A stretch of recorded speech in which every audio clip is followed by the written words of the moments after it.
Hello and welcome to another exciting episode of The English Couple. The English Couple. The English Couple. Couple.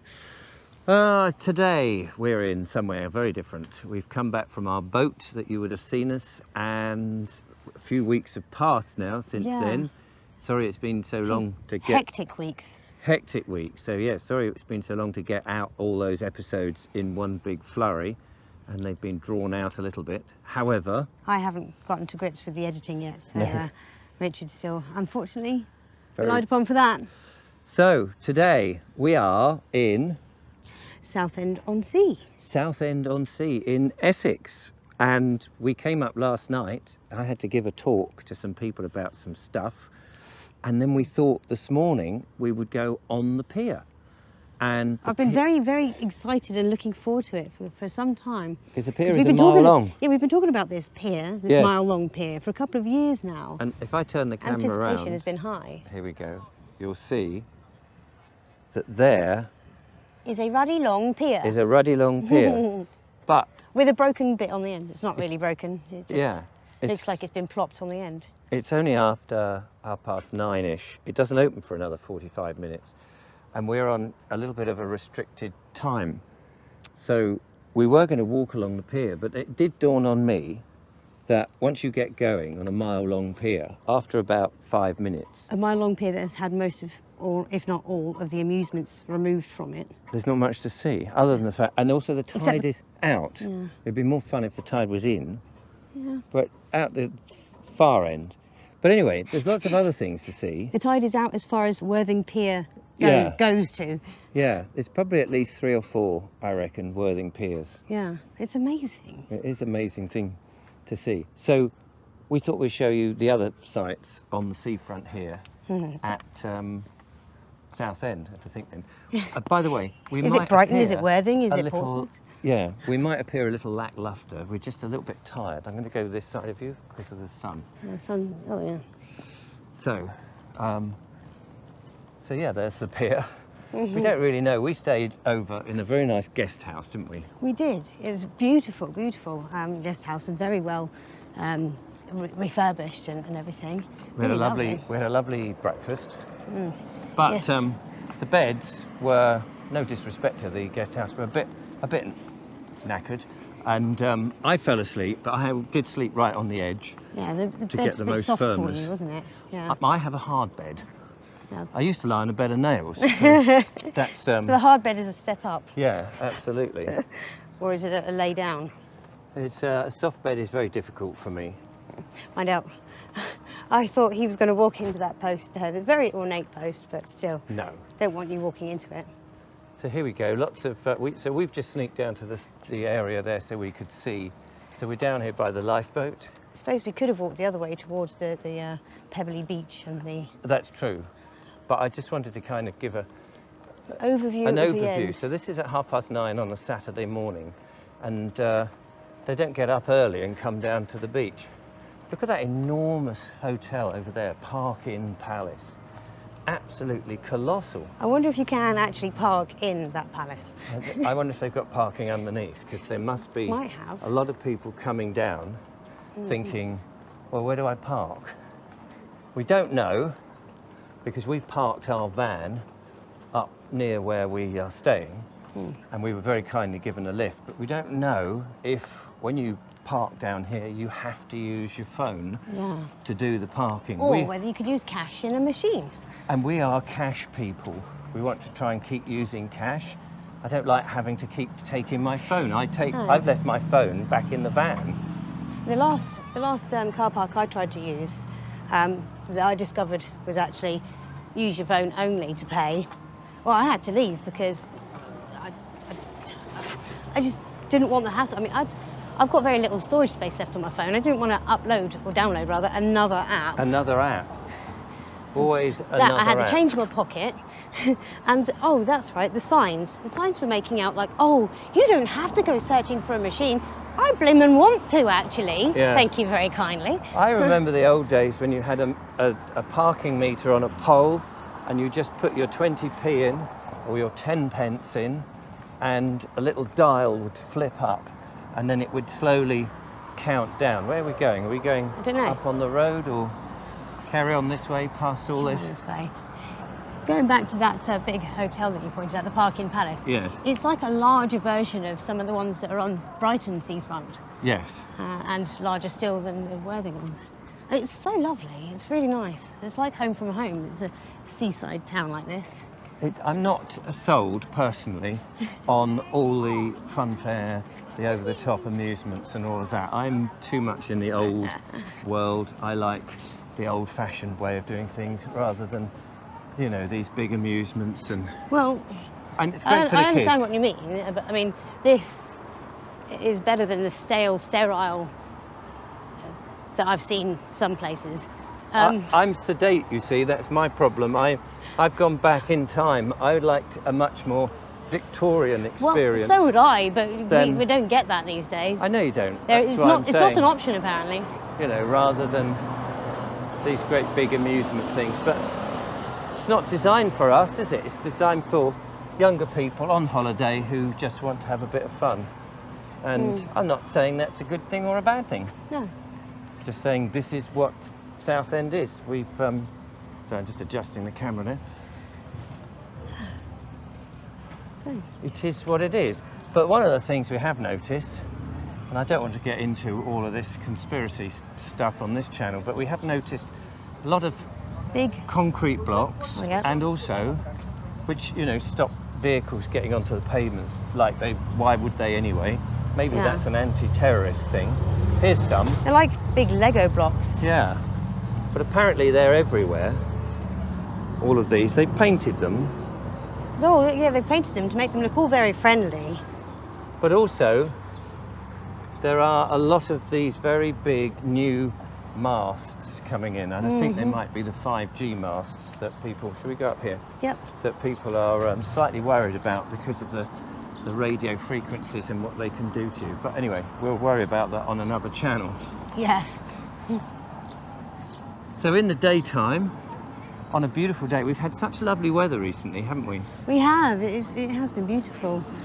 You're looking around as if you want to do something. No, I'm just looking around and taking it all in. I mean, you've got some arcades, like you say. There's some restaurants. There's some eateries. But there's also this bowling alley.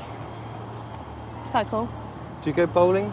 I used to go bowling as a kid and a teen with my friends and family. I suppose I used to do all that. Did take the kids bowling when they were small.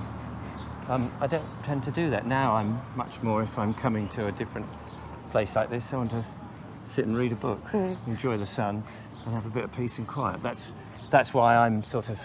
This is not my sort of place. No, really. I mean at Leon Solent as a youth, I used to enjoy retreating into the pool hall, you know, the arcades room. There's a ramp over there. I don't know that we'd be able to get onto it, so that we could. No, I think it's fishermen only. Oh, fishermen only. I think. So we were told about these funny. Oh, boat passengers only. Sorry. Oh, boat passengers. We were told about these just up ahead. Turn the camera around again. These strange edifices that go up into the sky there. Not quite sure what they're for, but they light up at night. I suppose they just highlight the area a bit, don't they? Yeah. Strange. Lots of bits and bobs to buy. Your Kiss Me Quick hats. Although I don't think they do Kiss Me Quick hats anymore. Oh yes, they do. I don't Look, even know hang what on. a Kiss Me Quick hat looks There like. we go. Oh right. There's a hat with Kiss Me Quick on it. It's funny that you said it, and then there's one. It's the first time I've ever seen one. Yeah, It's like I mean, a pork it's pie just- hat. No. Yeah. It's just a hat with the words Kiss Me Quick on it. It's not a conspiracy. Captain's hats. All sorts of knickknacks for people to buy when they're down on the seafront. But as I say, we don't have so much of that. We've got one place in Worthing really that does that, and that's the Lido or Lido, depending on how you However you want to pronounce it. want to pronounce it. Either And or. then over here, you've got a bit of the beach, and people are slowly coming down to sunbathe and enjoy it. You can get your deck chairs for £5. It says there, £5 all day. And what's to stop somebody from taking a deck chair. Yeah, if you nip off the deck chair, what's to stop somebody else just sitting on it? We do have deck chairs in Worthing, of course. And there's a chap who, I don't know if it's the same bloke now, but there was a bloke who did it for years and years and years. You see the same chap collecting the money. And you'd see people get their deck chairs, they'd sit on the deck chairs, and they'd see him coming a few 100 yards down, and then they would quickly get off them and go somewhere else till he'd passed, and then they'd come back and sit on them. That's dishonest. So we were told that on the pier there used to be amusements, but they pulled them all off. Yes. Now it's just a conference centre on the end.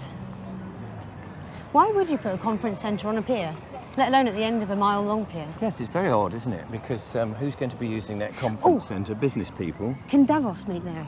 Oh, yeah.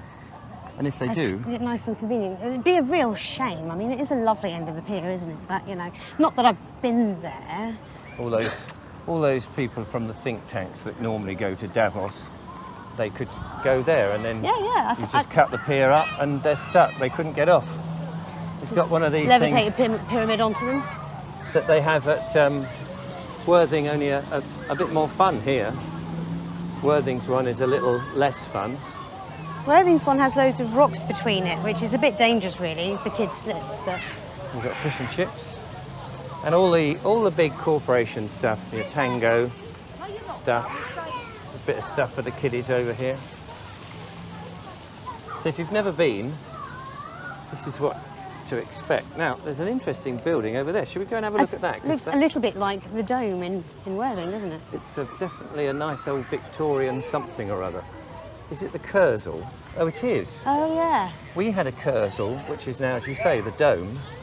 We'll wander over and have a look. And the Kurzel, back in the day, in 1901 or something, in Worthing, the dome, was a skate park, or a skating rink, I think they call them, don't they? That's it.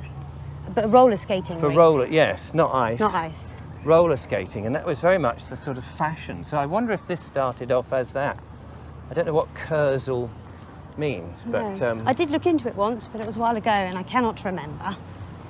So really helpful stuff, that. Yeah, but it's such a lovely building, and it's more classic and historical than the more modern, up-to-date. I can say I find it more aesthetically pleasing, too. There's obviously a bit of development work going on that little spare piece of land. Here we go. It's a sincerely strong scent of doggy doo-doo around here. Oh, is there? Yeah. Because they've got speed cameras everywhere. There's some yellow speed cameras on the top of this pole in front, making sure, of course, that all the cars, and there's a chap making sure you park correctly. He looks heavily laden with stuff in his pockets. But we'll go over and have a look at this. I mean, in its day, that must have looked fantastic. Now, it's a 10-pin bowling sports bar by the looks of things. But a lovely building. I love the middle bit there, up ahead. See if we can cross over. So yes, apologies if we're a bit low ebb today. You're very low ebb, actually, aren't you? I did not sleep too well. Thank you very much. Couldn't sleep. No. There we are, look at that. Nice old building. Now I imagine that's like 1901, something like Hold that. on a second. Turn of the century. Julia's rushing to put the rubbish in the bin. Well done, her.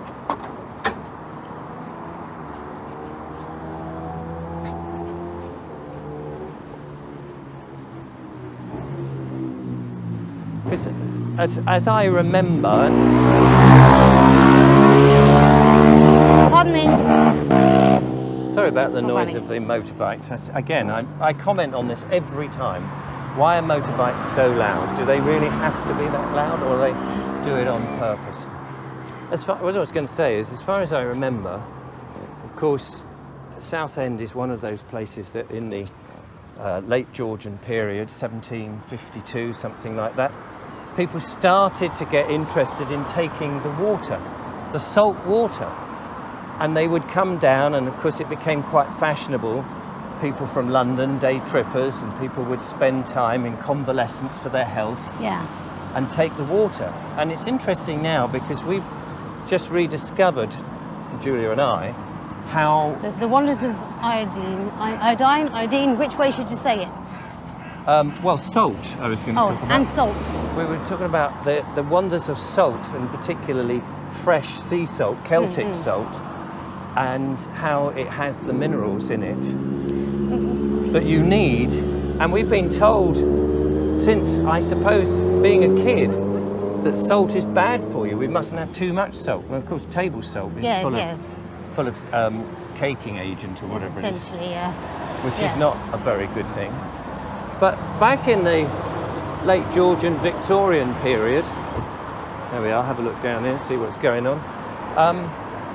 People came down because they couldn't get salt so easily, I suppose, fresh salt, sea salt, and were taking the air and drinking. It was recommended you drink a pint of sea salt out the ocean a day, which is quite a thing, really, because if you swim in the sea and you get a gulp of water, these days, of course, you don't know what's in that water because it's probably full of sewage. And we've noticed that there are pipe outlets all along here, well, on the seafront there, that clearly are taking some effluent and pumping it into the sea, probably at night, at high tide, I don't know. So that doesn't sound very good, but because of that kind of almost mass exodus, not exodus, when during the Victorian, was it the Victorians, did you say, or the Georgian? When everyone was starting to come and take the air and take the seawater. This is why all of these places, Brighton, Hove, Worthing, Portsmouth, and Southend-on-Sea, and probably many more, have so many similar aspects. Like some of the architecture you'll find repeated, like we just discovered with the Curzal and the dome, and the Park Inn up there. It's those lovely seaside town architectural beauties that we're losing now. yes, Massive buildings get shoved up in front of them, around them, beside them, and dwarf them, drown them out. should we go back on the... Oh, let's walk past these parade of houses. So, yeah, it is interesting, is it not? You're quite right. There is a seaside architecture that started to come in and be a fashionable thing, all on of its own, so that you knew you were in a seaside town. And then modern planning has eradicated that and not stuck to that old seaside town style architecture, which is what made people want to come down and be in a different environment. And you'll see, certainly in Worthing, the most inappropriate buildings for a seaside town, a Georgian, Edwardian seaside town like Worthing, and they could be just any urban city buildings. I think that's disastrous policy, because you're just taking away the character of a place that looks nice to visit. Shall we go back on the seafront? Yeah. We're going to cross over this very busy road. Risk life and limb for a video. And it looks like just over there from those flags that there is a sort of crazy golf thing. And I know as a kid, and when I had kids, used to love doing the old crazy golf. Oh, I was hoping that was going to be a break in the hedge to see what was going on. We'll pop the camera over and so you can see, but we can't. Oh yeah, we can now. Bowling green? Oh no, crazy golf, like you said. Crazy golf. I was listening, Just about. honest. You're right, are you phasing out? No. You're just very tired.